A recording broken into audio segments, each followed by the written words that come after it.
Operation సింధూర్లో ఇజ్రాయెల్తో కలిసి భారత్ తయారీ weapons వాడాం. ఇది ఇజ్రాయెల్ ప్రధానమంత్రి నెతన్యాహు తాజాగా చెప్పినటువంటి మాట. బరాక్ 8 క్షిపణులు వాడారు అంటే ఇవి ఖచ్చితమైన నిర్దేశిత లక్ష్యాన్ని దెబ్బతీసేటటువంటి, లైక్ ఉగ్రవాద స్థావరాల మీదన 100 బిల్డింగుల మధ్యలో ఉన్న ఆ బిల్డింగ్ మీదకే పడింది కదా, అవే అనమాట నిర్దిష్ట లక్ష్యాన్ని ఛేదించేవి. అవి ఇజ్రాయెల్తో కలిపి చేసినటువంటి. దాంతోపాటుగా వార్ప్ డ్రోన్స్ను కూడా వాడింది. అంటే అక్కడ ఉన్నటువంటి ఏవైతే ఎయిర్ డిఫెన్స్ సిస్టమ్ని దెబ్బతీయడానికి ఏం చేసాం మనం, పాకిస్తాన్ ఎయిర్ డిఫెన్స్ సిస్టమ్ని దెబ్బతీయడానికి లైక్ మన రఫేల్ యుద్ధ విమానాల తరహాలో ఉండే డ్రోన్స్ని తీసుకెళ్ళి వాడాం.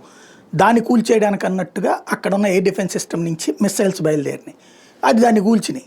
అదే రైఫిల్ అనుకుని పాపం వాళ్ళు పిచ్చోళ్ళు బ్రేకింగ్లు వేసుకున్నారు. ఆ తర్వాత ఎక్కడి నుంచి అయితే అది జనరేట్ అయిందో ఎయిర్ డిఫెన్స్ సిస్టమ్, దాని మీదకి వెళ్ళి మనం అటాక్ చేసాం.